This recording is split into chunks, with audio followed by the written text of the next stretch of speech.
شکر کی یہاں بات آئی کہ تم میرا شکر کرو نہ شکری نہ کرو. سورہ نساء میں آگے چل کے آئے گا کہ میرا شکر کرو, اللہ تمہیں عذاب دے کر کیا کرے گا اگر تم میرے شکر گزار بن جاؤ گے. اللہ تعالیٰ فرماتا ہے اور جو میرا شکر گزار بنے گا میں اسے مزید دوں گا. شکر کی ڈیفینیشن یہ نہیں ہے کہ آپ نے کوئی الحمدللہ کی تسبیح پڑھ لینی ہے, وہ ثواب اپنی جگہ ہے. شکر کی ڈیفینیشن یہ ہے کہ پریکٹیکلی شکر نظر آنا چاہیے. آپ کو اگر کوئی شخص نعمت دیتا ہے, کوئی گفٹ دیتا ہے, تو وہ یہ خواہش کرتا ہے کہ میں نے جو اس کو گفٹ دیا اس کو یوز کرے. مجھے کئی لوگ بال پوائنٹ دے کے جاتے ہیں, جی لکھنا ہے جی اتنا, نہ لکھو وہ تو کہتے ہیں بے قدری کی ہے. اللہ تعالیٰ نے جو ہمیں نعمتیں دی ہیں نا, تو اس کی ریکوائرمنٹ ہے اپنے بندوں سے کہ وہ ان نعمتوں کو ان کاموں میں کھپائے جو اللہ نے حکم دیا ہے, اور ان نعمتوں کو ان چیزوں سے بچائے جس سے اللہ نے منع کیا ہے. یعنی آنکھیں دی ہیں تو اللہ کی یہ خواہش ہے اپنے بندے سے کہ آنکھیں حرام کی طرف نہ اٹھیں. جب آپ نے حرام سے آنکھوں کو بچا لیا, آپ نے آنکھوں کا شکر ادا کر دیا. زبان کو حرام سے بچا لیا, زبان کا شکر ادا کر دیا. دل کو بچا لیا, دل کا شکر ادا کر دیا. جو بخاری مسلم میں حدیث ہے نا کہ آنکھیں بھی زنا کرتی ہیں, ہاتھ بھی زنا کرتے ہیں, پاؤں بھی زنا کرتے ہیں, دل بھی زنا کرتا ہے, شرمگاہ اس کی تصدیق کر دیتی ہے. دل میں جان بوجھ کے برا خیال ہے, اے تو آ گیا جھٹک دیا چھوڑ دیا, جان بوجھ کے. پیٹ کا شکر یہ ہے کہ پیٹ میں حرام مال نہ جائے. پاؤں کا شکر یہ ہے کہ پاؤں حرام کام کی طرف نہ اٹھے. ہاتھ کا شکر یہ ہے کہ ہاتھ حرام کام کی طرف نہ بڑھے, نہ کسی پہ ظلم کے لیے نہ کمائی کرنے کے لیے. تو یہ سار ہے. تو آپ اندازہ لگائیں کہ دنیا میں سب سے مشکل کام اگر کوئی ہے نا تو وہ شکر کرنا ہے. لوگ کیا کہتے ہیں جناب, پہلے خوب اللہ کا گلا شکوہ کرتے ہیں, اپنا پورا غصہ نکالتے ہیں معاذ اللہ, اینڈ تک کہتے ہیں چلو جی جو دی مرضی, اللہ کا شکر ہے جی پھر بھی. تو جو اپنی روح راضی کرنی ہوتی ہے وہ کر لیتے ہیں, اور پھر اس کو نام صبر کا دے دیتے ہیں. حالانکہ بخاری میں حدیث ہے کہ صبر تو صدمے کے آغاز کے اوپر ہے. جب آپ نے اس وقت نہیں کیا تو پھر تو بات ختم ہو گئی. لیکن صبر کا ذکر شکر کے ساتھ جڑا ہوا ہے, تو اگلی آیت بھی سن لیں, وہ اسی سے ریلیٹڈ ہے. یا ایھا الذین آمنوا استعینوا بالصبر والصلاۃ, اے ایمان والو مدد طلب کیا کرو صبر کے ذریعے اور نماز کے ذریعے. کس کی مدد؟ اللہ کی. ظاہر ہے شیخ عبد القادر جیلانی کی مدد تو نہیں طلب کرنی, مولا علی کی مدد تو نہیں طلب کرنی, اس سے اللہ کی, کیونکہ ساتھ ہی آ گیا ان اللہ مع الصابرین, بے شک اللہ صبر کرنے والوں کے ساتھ ہے. یعنی جو صبر کرنے والے ہیں ان کے ساتھ اللہ ہو جائے گا. جب وہ صبر کے ذریعے اللہ کو پکاریں گے اللہ ان کی مدد فرما دے گا. سمپل چیز ہے. صبر کے اندر پوری زندگی ہے. بلکہ نماز بھی صبر ہی ہے جناب. فجر کی نماز گرمیوں میں اٹھ کے پڑھنا صبر نہیں ہے جب نیند ہی نہیں پوری ہوتی. سردیوں میں نماز کے لیے وضو کرنا کیا صبر نہیں ہے؟ صبر کی 3 اقسام ہے مینلی. ایک صبر ہے اللہ تعالی کی طرف سے آئے ہوئے تکلیفوں پہ صبر کرنا, وہ تو ہم سب کو پتہ ہے, اور وہ صبر ہوگا ابتدائی صدمے پہ. اس کی آگے آیات بھی آ جائیں گے, اس کے لیے آپ نے کہنا ہے انا للہ و انا الیہ راجعون. بے شک ہم خود بھی تو اللہ کی طرف سے آئے تھے, ہم نے لوٹ کے اللہ کی طرف جانا ہے. یہ تکلیف بھی آئی, الٹیمیٹلی چلی جائے گی. اور صحیح مسلم میں آگے ایک اور دعا کا حصہ ہے, اللہم اجرنی فی مصیبتی واخلف لی خیرا منہا. تو مسلم شریف کے الفاظ ہیں, جو یہ دعا پڑھ لے گا تو اللہ تعالیٰ اسے بہتر نعم البدل عطا فرمائے گا اس چھوٹ جانے والی چیز کے ایکویولنٹ. اس کا مطلب یہی ہے اللہم اجرنی فی مصیبتی, اے اللہ اس مصیبت میں مجھے اجر عطا فرما, واخلف لی خیرا منہا, اس سے بہتر میرے لیے خلیفہ مقرر کر دے, بہتر نعم البدل. اور مسلم شریف کے الفاظ ہیں, ام سلمہ کہتی ہیں جب میرا خاوند ابو سلمہ فوت ہوا تو میں بڑی دکھی تھی, تو میں نے حضور سے یہ دعا سنی ہوئی تھی, انا للہ و انا الیہ راجعون اللہم اجرنی فی مصیبتی واخلف لی خیرا منہا. یہ یوٹیوب پہ میرا ایک کلپ بھی اپلوڈڈ ہے, غم کی خبر کو خوشی میں بدلنے کی دعا. تو اس میں میں نے اس کو ڈسپلے بھی کروایا نیچے.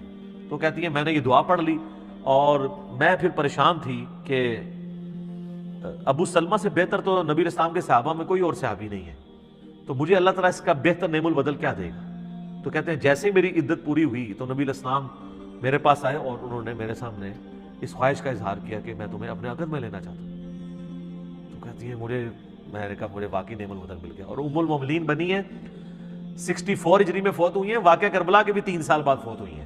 نبی اسلام کی وفات کے بعد یہ 53 سال زندہ رہی ہیں. اتنی لمبی عمر کسی اور امہات المومنین میں سے کسی نے نہیں پائی. سب سے آخر میں حضور کی جو بیوی فوت ہوئی ہیں ام سلمہ ہے. اور اہل بیت کی شان میں اور کربلا سے ریلیٹڈ جتنی احادیث ہیں نا, وہ آلموسٹ ام سلمہ نے روایت کی ہوئی ہے. نبی اسلام کی یہ بڑی لاڈلی ترین بیویوں میں سے ام سلمہ سلام اللہ علیہا رضی اللہ تعالی عنہا. تو انہوں نے یہ دعا پڑھ لی تھی، تو وہ اس کا کچھ حصہ آگے آ بھی جائے گا۔ اللہ تعالیٰ نیک بندوں کی نشانی بتائے گا کہ وہ جب بھی ان پہ کوئی تکلیف آتی ہے تو وہ یہی کہتے ہیں انا للہ و انا الیہ راجعون۔ تو پہلا صبر ہے تکلیفوں پہ۔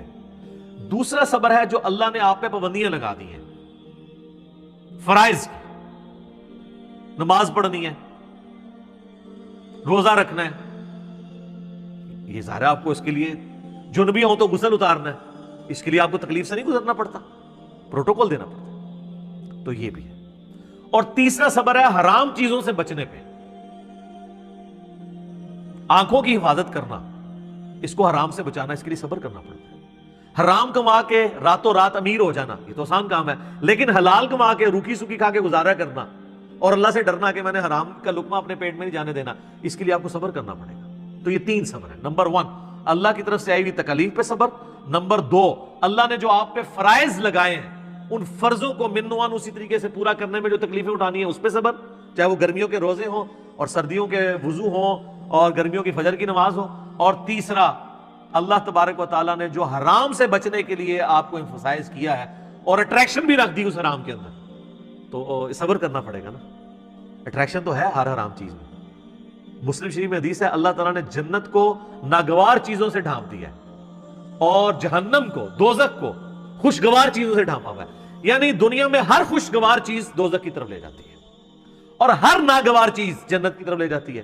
اب وہ ناگوار کی ہرڈلز جو عبور کرے گا نا تو جنت تک پہنچے گا، یہ ہے وہ چیز۔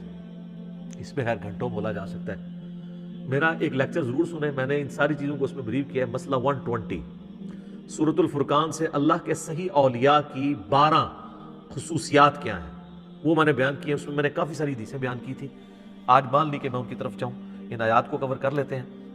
وَلَنَبْلُوَنَّكُمْ بِشَيْءٍ مِّنَ الْخَوْفِ وَالْجُوعِ، اور ہم ضرور آزمائیں گے تمہیں تھوڑے سے خوف سے، تھوڑی سی بھوک سے، وَنَقْصٍ مِّنَ الْأَمْوَالِ، اور تمہارے مال میں نقصان کے ذریعے، وَالْأَنفُسِ وَالثَّمَرَاتِ، اور تمہاری جانوں میں نقصان کے ذریعے، اور تمہارے پھلوں میں جو تمہارے پاس ایسٹس ہیں یا تمہاری کھیتی ہے کوئی بھی چیز۔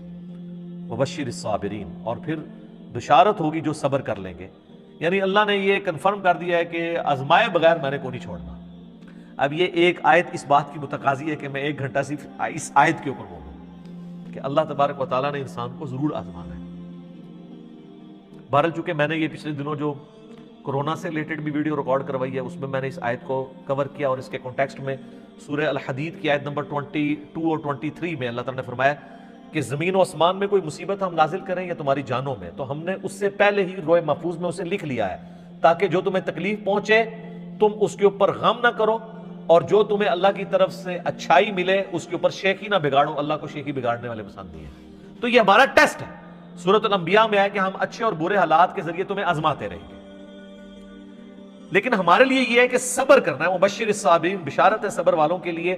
الذین اذا اصابتهم مصیبہ، وہ لوگ ایسے ہیں کہ جب انہیں کوئی مصیبت پہنچتی ہے قالوا انا للہ وانا الیہ راجعون، ان کا یہ ایٹیچیوڈ ہوتا ہے کہ یار ہم بھی تو اللہ کی طرف سے آئے تھے، ہم نے بھی مر کے اللہ کے پاس جانا ہے، ہم نے خود ہی مر جانا ہے، تو یہ جو تکلیف ہمارے پاس آئی تھی زیادہ سے زیادہ ہمیں موت ہی دے سکتی ہے نا، تکلیف بھی اللہ کے پاس چلی جائے گی تو ہم نے بھی تو ایک نہ ایک دن اللہ کے پاس چلے ہی جانا ہے۔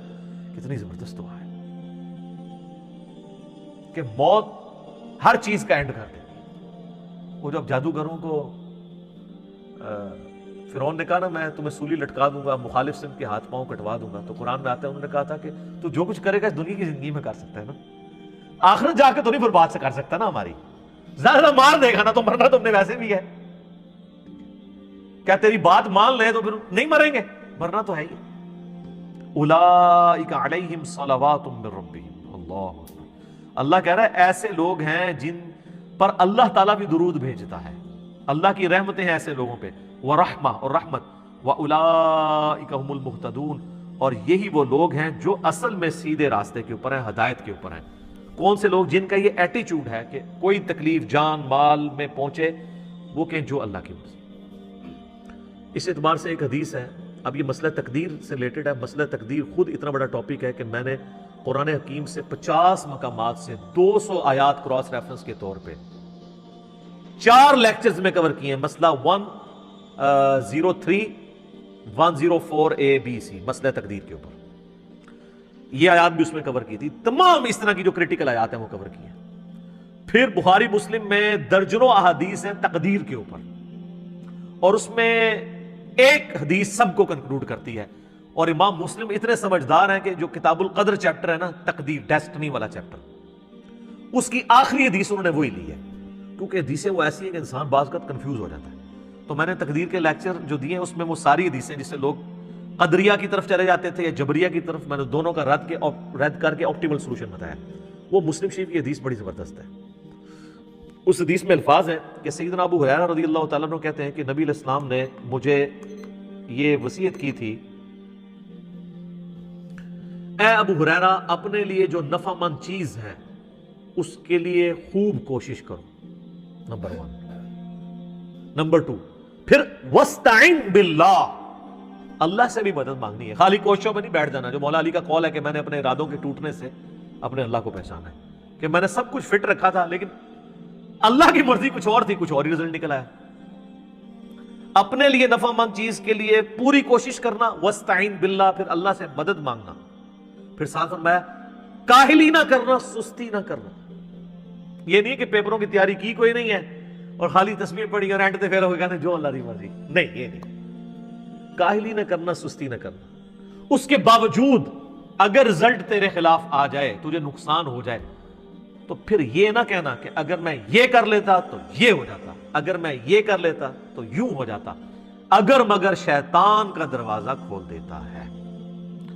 تو اگر مگر سے بچنا ہے اینڈ پہ، پہلے پوری کوشش کرنی ہے۔ ایک کام کیا یہ اچھا، اس کا یہ مطلب نہیں ہے کہ آپ نے کرٹیکل انالیسز نہیں کرنا، کہ مثلا اگر کوئی پاکستان نے کوئی مہم لانچ کی ہے اور اس میں ناکامی ہو گئی ہے تو اب وہ اس کے اوپر کوئی میٹنگ، جس نے F-16 گرا ہے تو آپ میٹنگ ہی نہ کال کریں، وہ کریں گے مستقبل میں بچنے کے لیے، وہ علیحدہ چیز ہے۔ اس پہ آپ صبر کریں گے، مستقبل کی تو اسٹریٹجی بنانی ہے، جو بخاری مسلم حدیث ہے، مومن ایک سوراخ سے 2 بار نہیں ڈسا جاتا، تو دوسری بار اس لیے نہیں ڈسا جاتا کہ وہ انالائز کرتا ہے یار میں نے پہلے بھی کام پہ ہوں، دوبارہ نہ پہ جائے، وہ ایک علیحدہ چیز ہے، اس کو اس سے مکس نہیں کرنی۔